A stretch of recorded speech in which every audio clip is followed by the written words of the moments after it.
चलिए आज हम लोग पढ़ेंगे क्या। पिछली क्लासेस में जैसे हर्डमैनिया एम्फिक्सिस पढ़ा है मैंने, वैसे ही आप लोग के सीनियर्स को मैंने हर्डमैनिया भी पढ़ाया है। ठीक है, उसका जो भी है क्या कहते हैं अप टू कॉर्डेट्स उसको देख लीजिएगा। यहाँ देखिए आप लोग फिजियोलॉजी ऑफ हर्डमैनिया, सब्जेक्ट डाल दीजिए जूलॉजी सेकेंड सेम,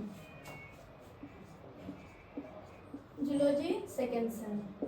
टॉपिक है आपका Herdmania and Herdmania belong to Urochordata. Herdmania belong to Urochordata. Herdmania topic डालिए बेटा हर्डमैनिया।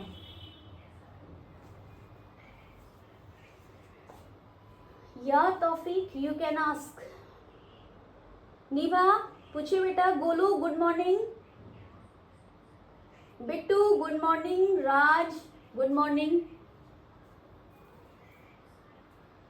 पूछिए बेटा क्या क्वेश्चन है आपके पास। देखिए बेटा फिजियोलॉजी ऑफ हर्डमैनिया में मैंने कल बताया था कि फिजियोलॉजी में क्या क्या पढ़ते हैं बेटा। Physiology of Herdmania, physiology of हर्डमैनिया।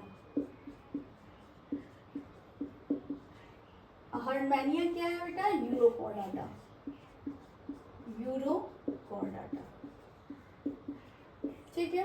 तो फिजियोलॉजी में हम देखेंगे डाइजेस्टिव सिस्टम, रेस्पिरेटरी सिस्टम जैसे पिछली क्लासेस में मैंने पढ़ाया था।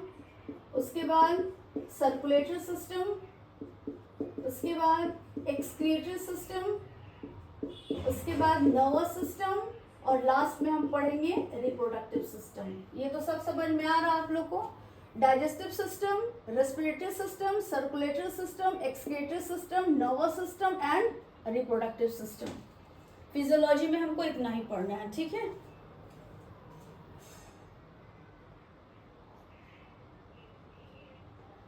बेटा अभी तक तो कोई टेंटेटिव है नहीं जगह, है ना, लेकिन आपके कॉलेज में ना पढ़ के कहीं और ही पढ़ेगा। ठीक है बाबू।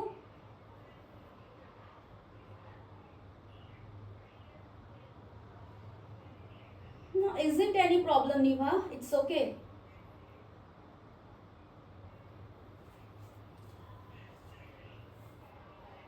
ठीक है बेटा, digestive system, respiratory system, circulatory system, excretory system, nervous system and reproductive system. चलिए हेडिंग डालिए डाइजेस्टिव सिस्टम ऑफ हर्डमैनिया।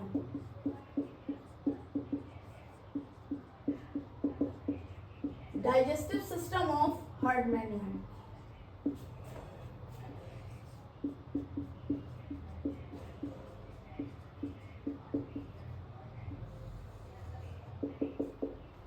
लिखिए बेटा डाइजेस्टिव सिस्टम ऑफ हर्डमैनिया। ठीक है काफी निभा आ गया बेटा समझ में आपको। डाइजेस्टिव सिस्टम ऑफ हर्डमैनिया, इसमें भी क्या होंगे, डाइजेस्टिव सिस्टम में क्या होगा, दो पार्ट में इसको डिवाइड कर दीजिए। First one is alimentary canal and second one is digestive glands. हम शॉर्ट फॉर्म इसलिए लिखवा रहे हैं क्योंकि पिछली क्लासेस में इसका लॉन्ग फॉर्म आप लोग को लिखवा चुके हैं कि AC for alimentary canal and DG for digestive glands. ठीक है, समझाने की जरूरत नहीं है कि डाइजेस्टिव सिस्टम को हम दो पार्ट में डिवाइड करते हैं। First one is called alimentary canal and second one is called digestive glands. ठीक है,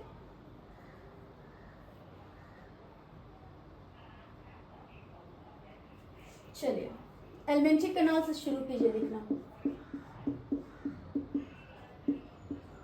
एलिमेंट्री कैनाल हम एम्फिक्सिस का पढ़ चुके हैं फिजियोलॉजी, अभी हम पढ़ रहे हैं हर्डमैनिया का।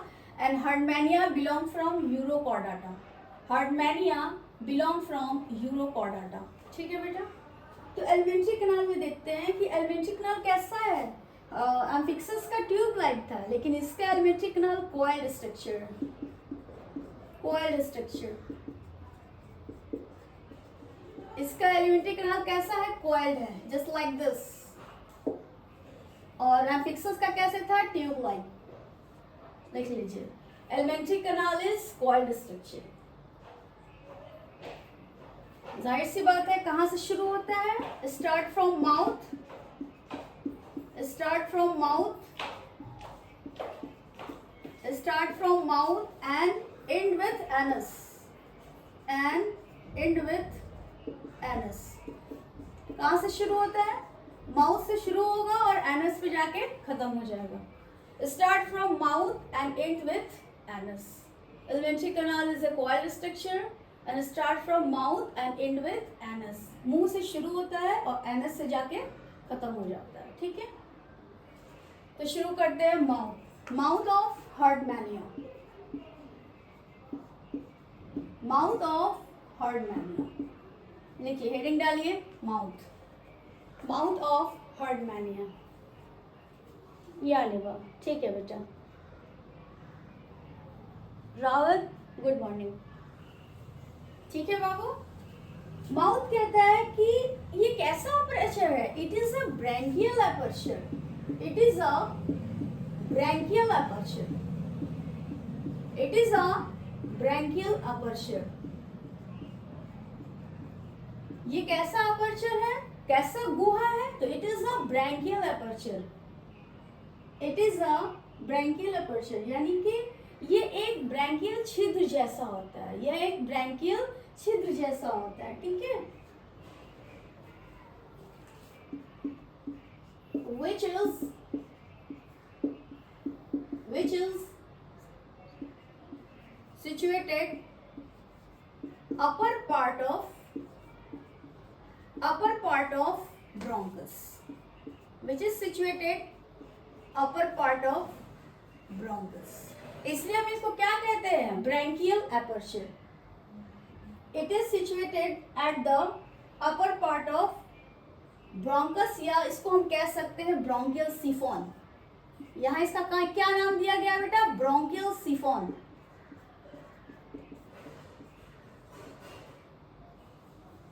यहाँ स्टार लगा लीजिएगा. It's a new name for you, bronchial chiffon. ठीक है, it is a branchial aperture which is situated at the topmost part या फिर upper part of bronchus, and another name of bronchus is bronchial siphon. branchial, branchial, bronchus, branchial siphon. ठीक है बेटा, आ रहा है सबको समझ में?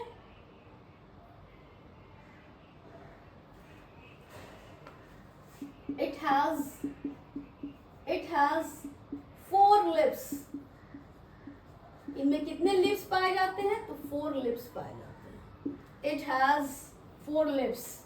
आज भी आप लोग जाके हर्डमैनिया को सर्च कीजिएगा गूगल पे कि हर्डमैनिया दिखता कैसा है. ठीक है, It has 4 lips. It has 4 lips. इसे कितने लिप्स होते हैं? तो 4 लिप्स होते हैं. ठीक है, और जो क्या करते हैं, जो माउथ को चारों तरफ से सराउंडेड किए रहते हैं. जो माउथ को क्या करते हैं बेटा? चारों तरफ से, जैसे ये पूरा होल बॉडी है, अगर हर्डमैनिया का होल बॉडी मान लेते हैं. इसका माउथ हो गया, और इसके लिप्स कैसे होते हैं? पूरे माउथ को चारों तरफ से सराउंडेड किए रहते हैं. It has 4 lips and surrounded with mouth. It has 4 lips and surrounded with mouth. चलिए, नेक्स्ट डालिए, that is branchial chiffon. Branchial chiffon.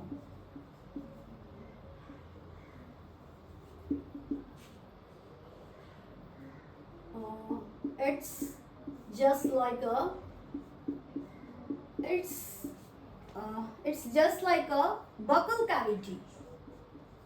ये क्या होता है? बकल कैविटी जैसा होता है. मुख गुहा होता है ना, that is buccal cavity. It just like a buccal cavity. Branchial chiffon कैसा होता है? तो बकल कैविटी की तरह होता है. ब्रैंकियल सिफोन कैसा होता है? तो जस्ट लाइक मुख गुहा.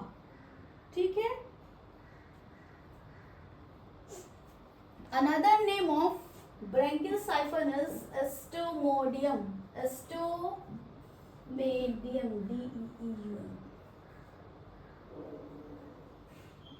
Another name of branchial siphon is stomodaeum. Stomodaeum, STOMODAEUM, STOMO, stomodaeum, STOMODAEUM, stomodaeum. The another name of branchial siphon is stomodaeum. ठीक है.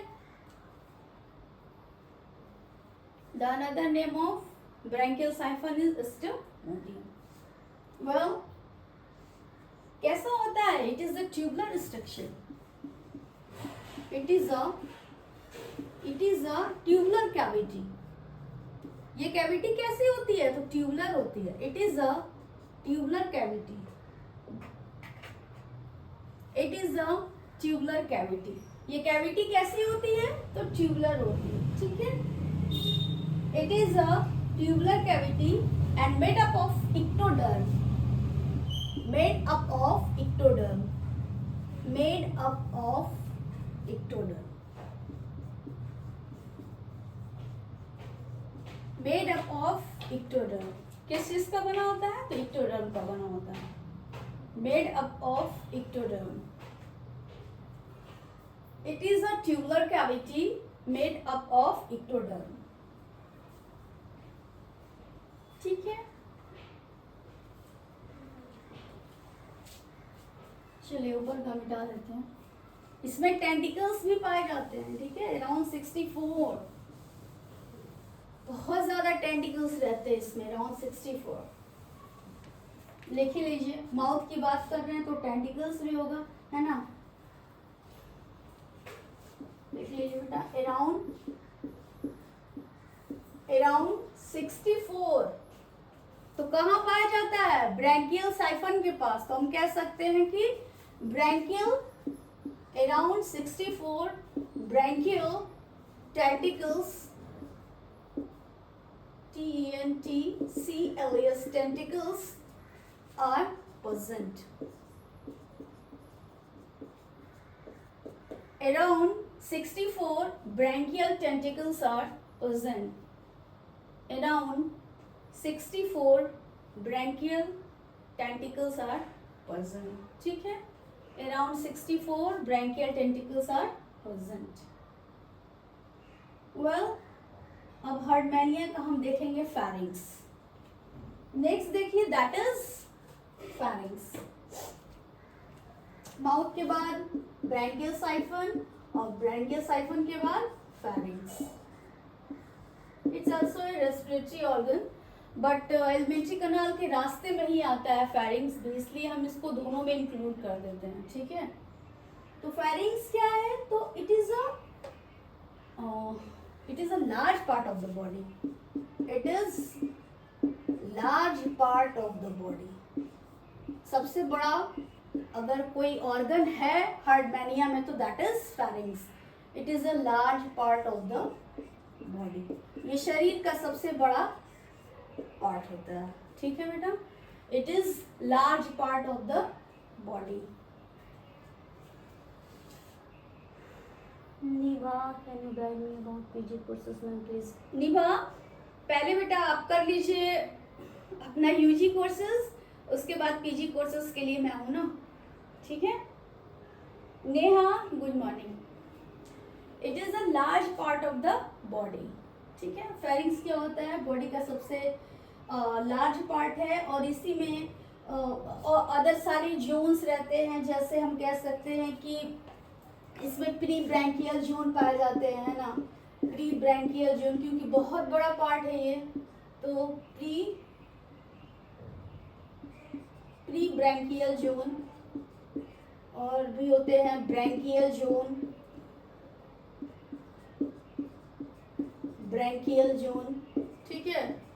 उसके बाद इंडोस्टाइली, इंडोजोन या फिर इंडोस्टाइली भी इसको कह सकते हैं.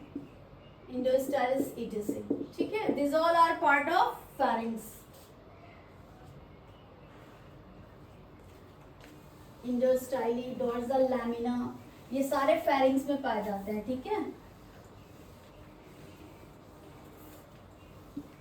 डोर्सल लैमिना में लिख लीजिए, कहीं एमसीक्यू में पूछ देगा कि where is dorsal lamina present, it is present in the pharynx of what, Herdmania, dorsal lamina, dorsal lamina. ठीक है बेटा, this all are part of what, branchial zone, या फिर इसको ब्रैंकियल सैक भी कहते हैं, क्योंकि सबसे बड़ा पार्ट है ये, तो सैक ये होता है बोरानुमा। ठीक है, ब्रैंकियल जोन या फिर सैक। कोमल गुड मॉर्निंग। ठीक है बेटा, डोर्सल लैमिना हो गया। उसके बाद हम आते हैं फेरिंग्स के बाद ओइसोफैगस।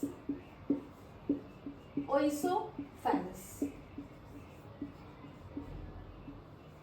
ओइसोफैगस समझ रहे हैं ना, फेरिंग्स के जस्ट, क्योंकि सैक लाइक स्ट्रक्चर है, तो इसके बाद जो रचना होगी that is called oesophagus, that is called oesophagus.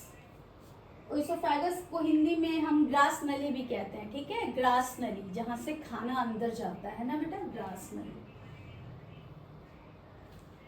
ओइसोफैगस कैसा होता है इसका, इट इज शॉर्ट, छोटा होता है, छोटा, it is short bent tube, मुड़ी हुई रचना होती है, it is short bent tube, it is short bent tube, और इसमें चारों तरफ से ग्रूव पाए जाते हैं, ग्रूव इन द सेंस की गुहा टाइप के पाए जाते हैं। तो लिख लीजिए, it's covering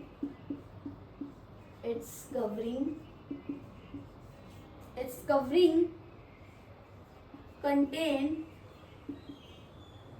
4 coiled grooves. Its covering contain 4 coiled grooves. ठीक है, जो क्या करते हैं, हेल्प इन, जो क्या करते हैं, help in passing the food, जो भोजन को क्या करते हैं, पास करने में हेल्प करते हैं, help in passing the food, किस चीज में, स्टमक में।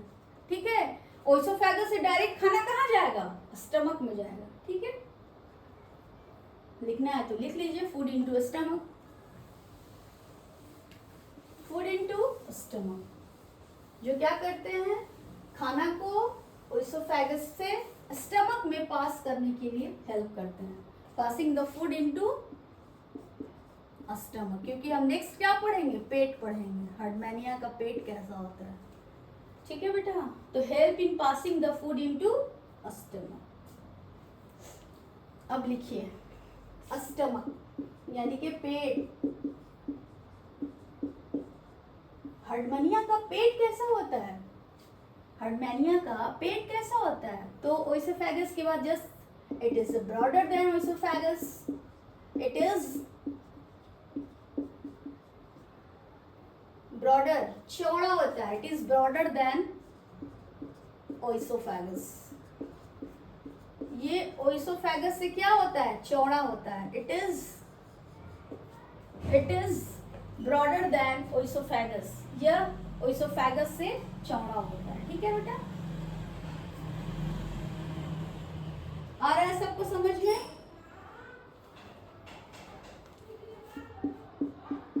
ये कहाँ खुलता है, it leads into thin intestine। ये कहाँ खुलता है बेटा, पतले से इंटेस्टाइन में, it leads into thin intestine। ये कहाँ खुलता है, तो पतले से इंटेस्टाइन में, it leads into thin intestine। ठीक है, और यहीं पे क्या पाए जाते हैं, lots of pyloric glands, pyloric glands are present here, pyloric glands are present here, pyloric glands are present here, लिख लीजिए, pyloric glands are present here, जहाँ क्या पाए जाते हैं, pyloric glands। ठीक है, उसके बाद हेडिंग डालिए इंटेस्टाइन, इंटेस्टाइन। चलिए हेडिंग डालिए intestine.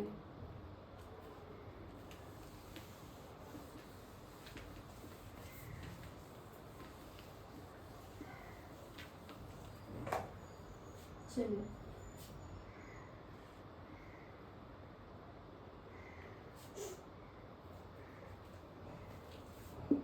it contain U-like structure. It contain U-like structure. T-U-R-E.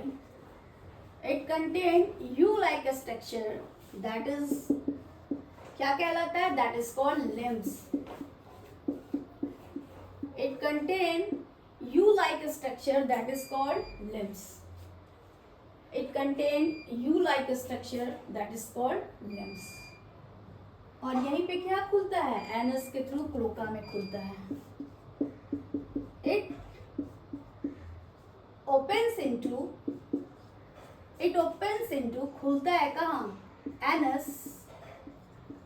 It opens into anus with the help of cloaca.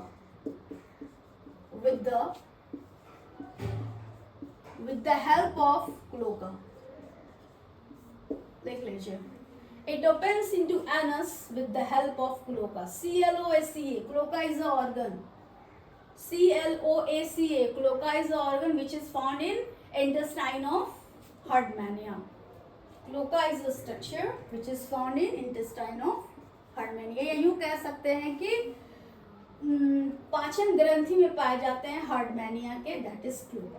Cloaca is organ. Okay, जैसे रेक्टम एनस होता है ना हम लोग में, उसी तरह इसमें क्लोका पाया जाता है. चलिए हेडिंग डालिए digestive glands. Digestive glands.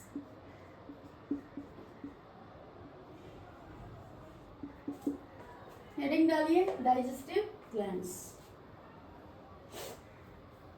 Digestive gland में क्या पाया जाएगा? That is liver. Liver is the largest gland of the body. हमारे शरीर की सबसे बड़ी ग्रंथि कौन सी है? लिवर है. ठीक है बेटा. लिवर कैसा होता है? Dark brown. हार्डमैनिया का लिवर कैसा होता है बेटा? Dark brown. Bilobed structure. हम लोग का टाइलोब्ड होता है, इनका बाइलोब्ड होता है. ठीक है, हम लोग का भी डार्क ब्राउन ही होता है ना. Dark brown bilobed structure. Dark brown bilobed structure. कहाँ पाया जाता है? Present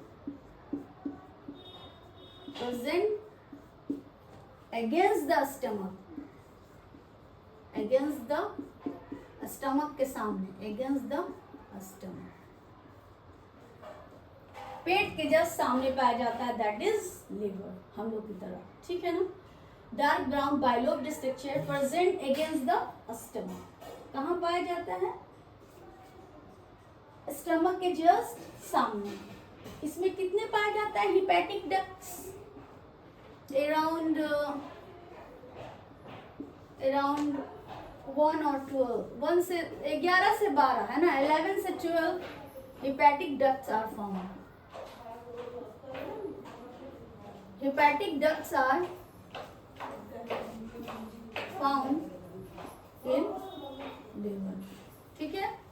Around 11 to 12 hepatic ducts are found in liver. Around 11 to 12 hepatic ducts are found in liver. 11 से 12 hepatic ducts पाए जाते हैं हार्डमैनिया के लिवर में. ठीक है, आ रहा है सबको समझ में?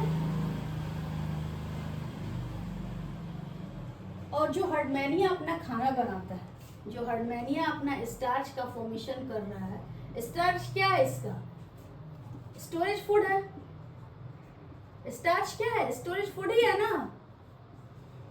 ठीक है, ग्लूकोज जैसे उसी स्टार्च भी है.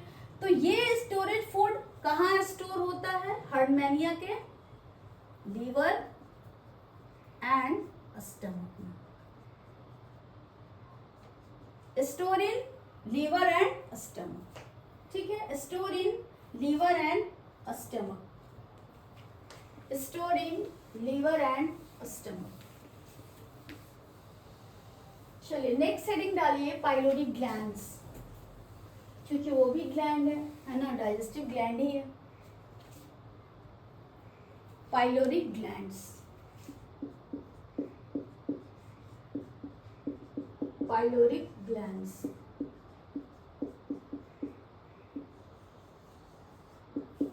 नेक्स्ट हेडिंग डालिए बेटा पाइलोरिक ग्लैंड्स।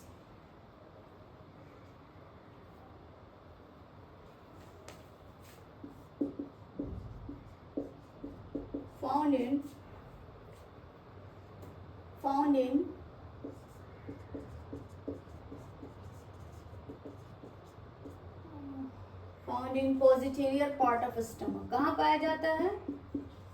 तो पेट के posterior part में ये पाया जाता है, that is pyloric glands found in posterior part of stomach। Stomach के साथ साथ, चूंकि स्टमक और इंटेस्टाइन के बीच में रहता है, तो हम ये लिख सकते हैं part of stomach and intestine,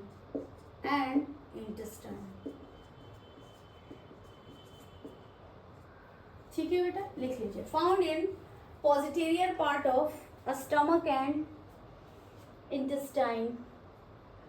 Anamika good morning, Chandra good morning, ठीक है बेटा। Found in posterior part of stomach and intestine, found in posterior part of stomach and intestine, ठीक है। ये क्या करता है? It release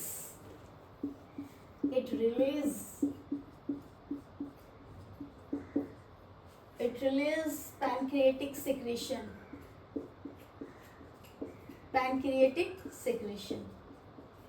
ये क्या स्रावित करता है? पैनक्रिएटिक सेक्रेशन को। इट रिलीज पैनक्रिएटिक सेक्रेशन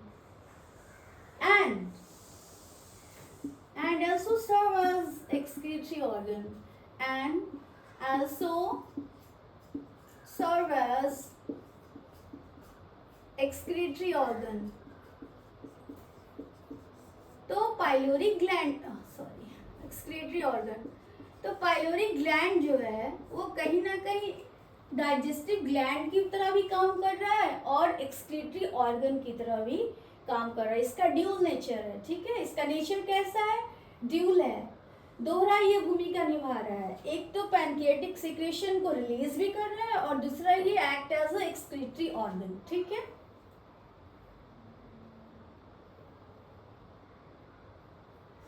इसका डाइजेशन कैसे होता है? जैसे ही खाना आता है पेट में, है ना, तो लीवर इसको क्या करता है? लीवर एमाइलेज का सिक्रीशन करता है। उसके बाद एमाइलेज से फैटी एसिड और ग्लिसरॉल को तोड़ देगा। फैटी एसिड जो है वो फिर उसमें जो प्रोटीन रहेंगे उस पर प्रोटीएज एंजाइम काम करेगा, और भी जो है कार्बोहाइड्रेट है या फिर उस पर लाइपेज काम करेगा, और सारे खाने को क्या करेंगे? तोड़ देंगे और फिर कहाँ भेज देंगे? इंटेस्टाइन में। वहाँ उसका एब्जॉर्प्शन होगा, फिर एसिमिलेशन होगा। उसके बाद with the help of excretory organ ये क्या होगा? बॉडी से बाहर निकल जाएगा, ठीक है। एसिमिलेट होके या तो यूरिन का फॉर्मेशन और फिर डाइजेस्ट होके जो भी इसका अनवांटेड जो भी सब्सटेंस है वो बॉडी से बाहर निकल जाएगा with the help of anus, ठीक है, with the help of anus. आ रहा है सबको समझ में? ये तो मामूली सा, हम इंसान में भी ऐसा है ना, तो सारे एनिमल्स अपने सारे फंक्शन फिजियोलॉजी कैसे करते हैं? ऐसे ही करते हैं ना, डाइजेशन। नेक्स्ट हेडिंग डालिए रेस्पिरेटरी सिस्टम ऑफ हार्डमैनिया।